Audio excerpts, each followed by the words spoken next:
Goods and services tax GST जुलाई 2017 में भारत की अर्थव्यवस्था के लिए एक नई शुरुआत लेकर आया।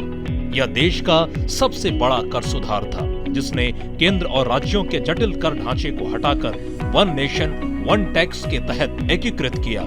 इस परिवर्तन के पीछे प्रधानमंत्री नरेंद्र मोदी का दूरदर्शी और प्रगतिशील नेतृत्व है, जिसने देश को सशक्त, आत्मनिर्भर और विकास की नई दिशा की ओर अग्रसर किया।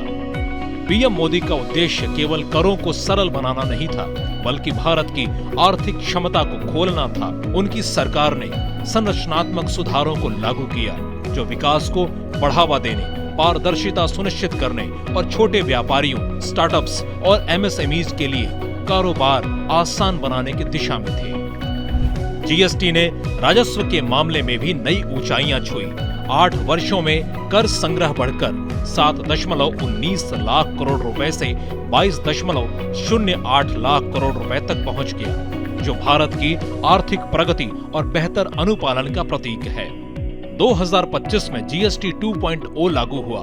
मोदी सरकार ने अगली पीढ़ी के सुधारों की घोषणा की। सरलीकरण, बचत और आत्मनिर्भरता की दिशा में बड़ा कदम। प्रमुख बदलावों में मुख्य कर स्लैब केवल 5% और 18% रखना और अधिकांश घरेलू वस्तुएं, कृषि इनपुट और स्वास्थ्य संबंधित उत्पाद सस्ते करना शामिल था।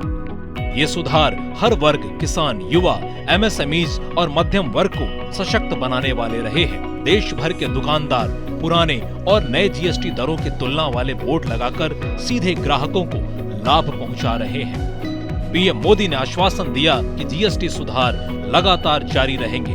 भारत की कर प्रणाली को और सरल बनाने, निवेश को बढ़ावा देने और विकसित भारत 2047 के लक्ष्य को साकार करने के लिए जीएसटी अब सिर्फ एक कर नहीं, बल्कि भारत की समृद्धि, एकता और वैश्विक प्रतिस्पर्धा की यात्रा का प्रतीक बन चुका है।